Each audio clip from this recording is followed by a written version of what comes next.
अरे वा, छत्रपती शिवाजी महाराजांची तलवार.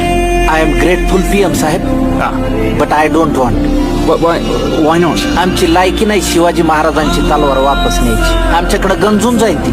आमची राजकारणी महापुरुषांच्या नावानं जाती जातीत काड्या लावायले. त्यांना तलवारीची काय गरज आहे महाराजांची? त्यांना काडीची गरज आहे. इतिहास वाचून पुढच्या पिढ्यांनी सुधारायचं असतं, पण आमच्याकडे इतिहासाची मोडतोड करण्यातच जास्त इंटरेस्ट आहे.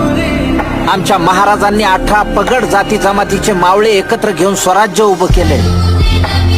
पण आजकाल आमची राजकारणी छत्रपती शिवाजी महाराजांचा वापर स्वतःच्या सोयीनुसार करून तुंबड्या भरायला. छत्रपती शिवाजी महाराजांचे गड किल्ले नीट सुधरून आणि त्यांचा मोठेपणा समजून घेण्याची लायकी जरी आमच्यात आली ना, तरी आम्ही महाराजांची तलवार सन्मानाने परत नेऊ. मला खात्री आहे तुम्हालाही ती पेलवत नसेल. As you wish. Jai Maharashtra.